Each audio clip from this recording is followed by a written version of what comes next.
So guys, this headline has been trending that Aisha Buhari is begging Nigerians to forgive his husband of any wrongdoing he did against Nigerians before he is taken to the grave. So guys, like you can see from this headline, it says, forgive my husband before he's taken to grave. Aisha Buhari makes emotional plea to Nigerians. So this has been trending. I mean, people have equally been reacting because since Buhari left this world, I mean, so many people have been dragging him. Some people dragging him on the basis of the election that was rigged under him. Some people dragging him under the NSAS people that were shot. Some people dragging him for the, lives that were lost in the southeast. We know, like places like Imo State under Hopu Zodema during the Buhari's regime, so many young Igbo boys were just spied unnecessarily.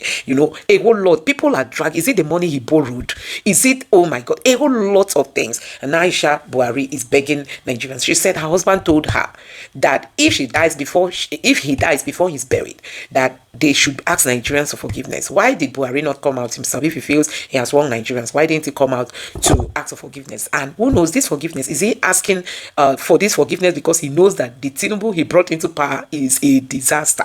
Is that actually where this pardon is being asked, or is it all the ruins that we experience under his regime? So guys, Nigerian politicians will keep acting drama. I'm just going to allow you to take a look at the video of this Buhari's ally who has come out to say Nigerians should stop insulting Buhari. Just take your time, watch this video and let me know your thoughts in the comment section below. Please don't forget to subscribe and turn on the notification bell. Now take a look. Is one of the allies of late President Buhari and a former minority leader, House of Representatives. That God will accept him in good faith. God will reward him, the good deeds he did.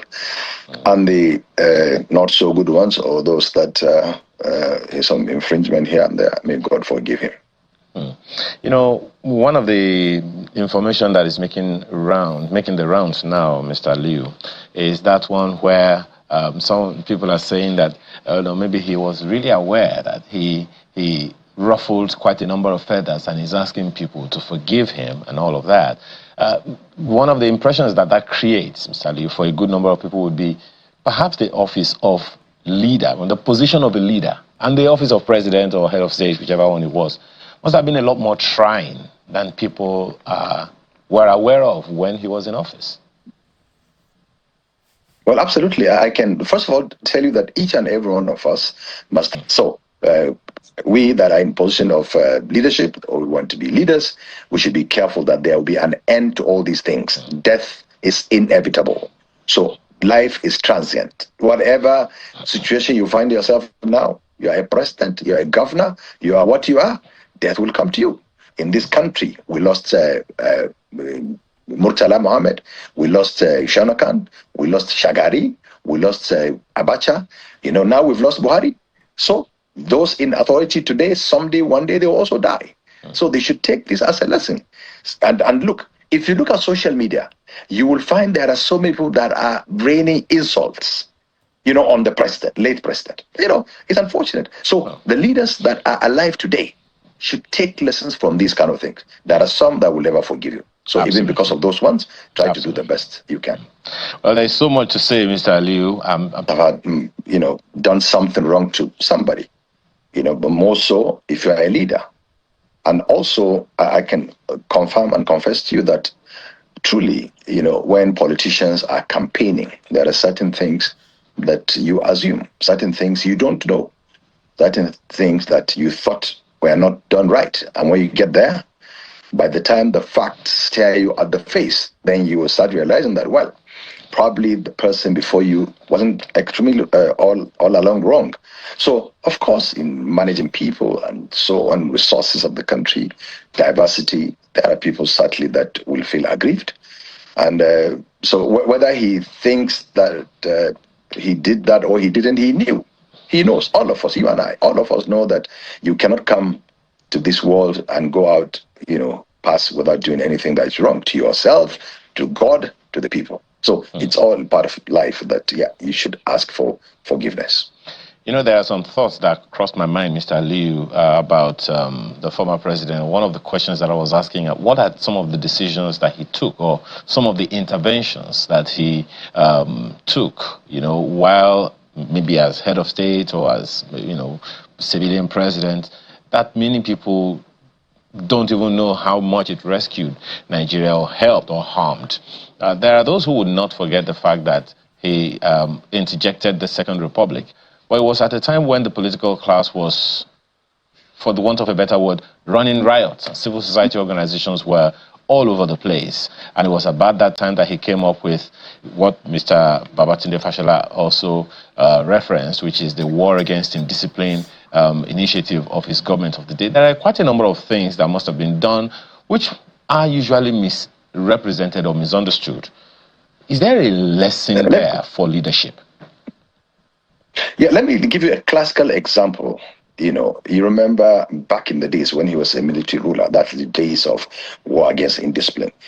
And there were 3 persons that were executed, Bayo Ojulope, Bartholomew Owo, and one other person, I can't remember the name.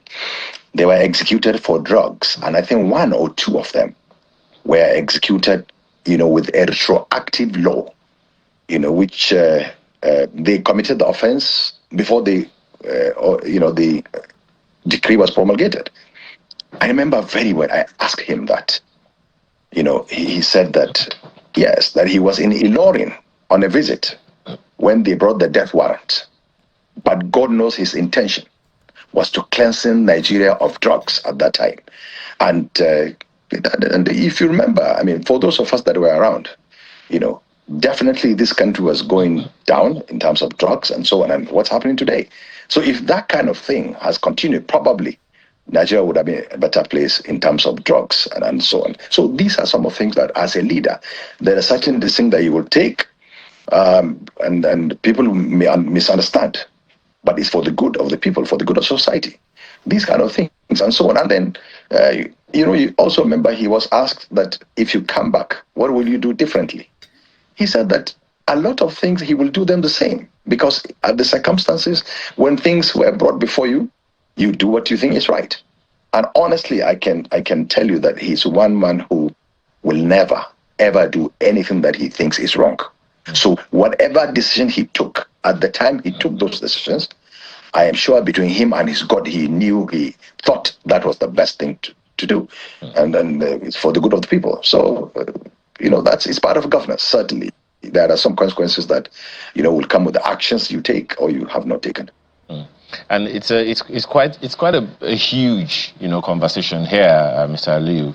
Now, but can you reference any lesson in his life for politicians in particular? Because of course he died as a politician himself, and knowing what you know and all of the grand swell towards another election now, what would be for you some of the iconic lessons that everyone should draw from the life and times of Muhammadu Buhari, be it as a statesman or as a politician?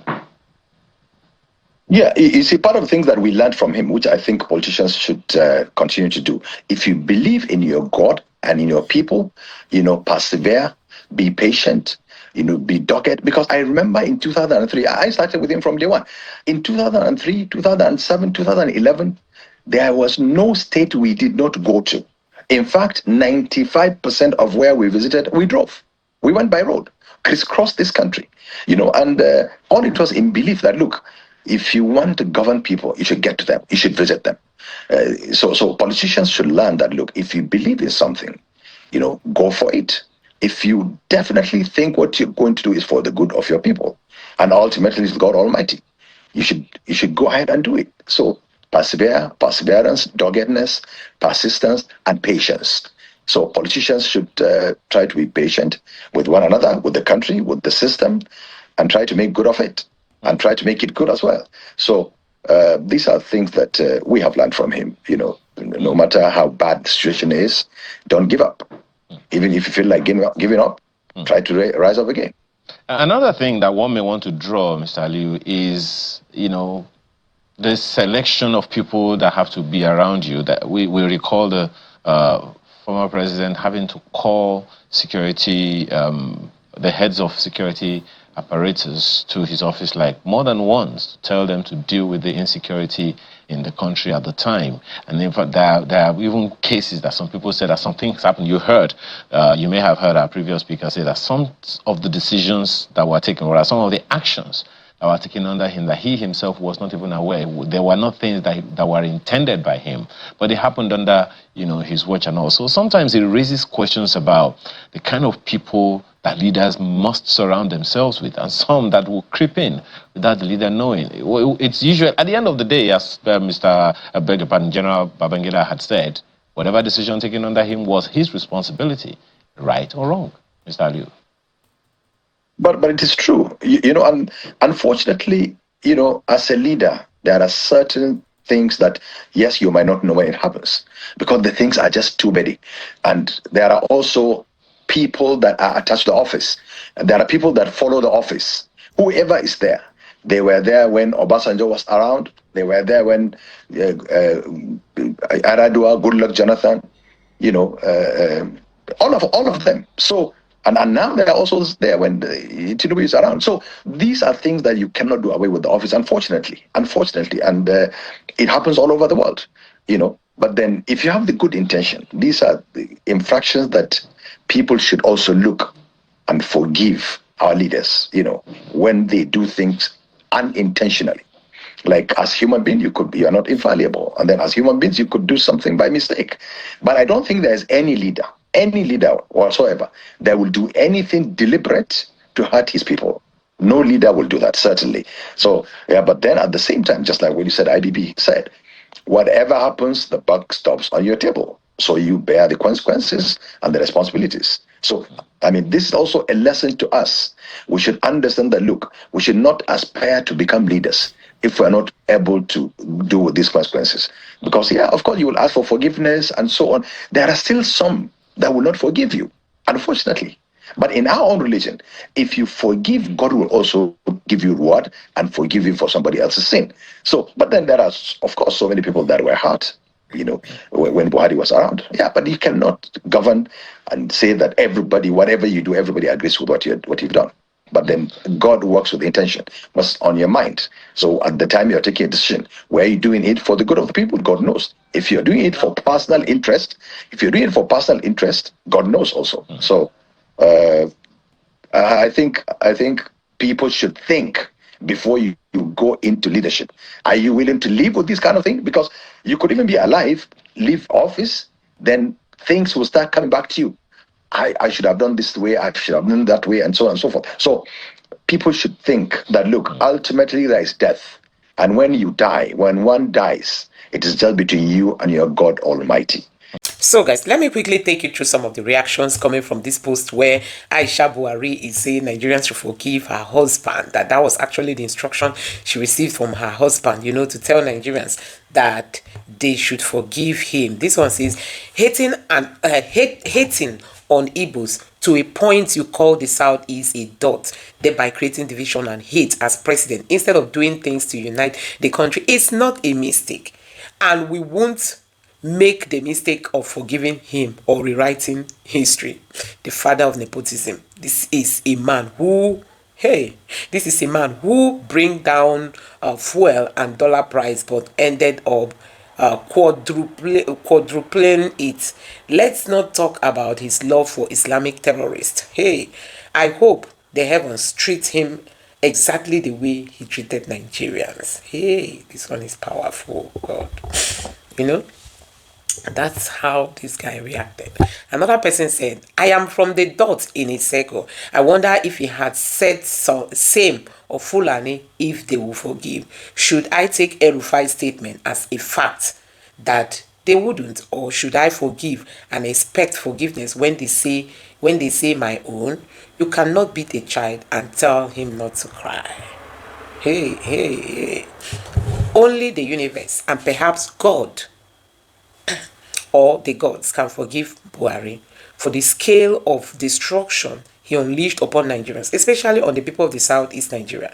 He was a colossal failure, an inept, detached, crassly ineffectual leader whose actions and inactions directly and indirectly led to the loss of thousands of lives. As ordinary humans, we do not possess the power to forgive such enormity. We did not create those lives, and we cannot absorb those who were complicit in taking them. If his family seeks forgiveness, they must turn to the universe because the people still carry the wound. Oh, this is powerful. Hey. So this person said, when the righteous prosper, the city rejoices. When the wicked perish, there is shout of joy. Proverbs 11:10. You married a beast and a bloody, tasty nomadic man. Was he dumb? Did his evil take his voice away? Why didn't he ask for the forgiveness when he could? Don't come and emotionally manipulate and gaslight people here. Let Buhari fight for his forgiveness. My own is simple. He deserves no iota of respect or prayer. He oversaw the killing of many as a two-time head of state. Una papa forgive waiting. We forgive, bring back those that died due to his bad leadership, or the economy he wrecked and the terrorists he rehabilitated, or the insecurity, or his bigot statement. I beg, make una get that. This person say, what about Nnamdi Kanu that he put in jail? He is still languishing there, even after being acquitted by a competent court of law. Buhari refused to free him. We will all know what happened. We all know what happened. How long it took him to free Ezezaki. Oh God, only God can judge him. And this person said, we all are sinners. If we can't forgive, then do not expect to be forgiven. Allah. Okay, this is another reacting. This other person, Allah, from the bottom of my heart, whatever rights I might have been denied due to his leadership, I'm begging you with your oneness that I forgive Baba Buhari. Have mercy on mother, father, Baba Buhari, and all that Muslim. Your husband your husband arrested someone for naming his dog Buhari, or the multiple illegal arrests you approved. Time and chance, sha. Hey. You know, there was a time a guy was arrested. They said it's Aisha Buhari. This person said, I sincerely forgive him. This person says, zoo animal citizen, here mama, forgive and forget the terrorist Buhari. Child, so touching. He should tell it to NSAS victims since they are together now. Oh my God. Hey, NSAS. NSAS victims, so they just died like that. So, they're supposed to start investigating his shortcoming and taking all your properties, including the taxpayers' misused funds.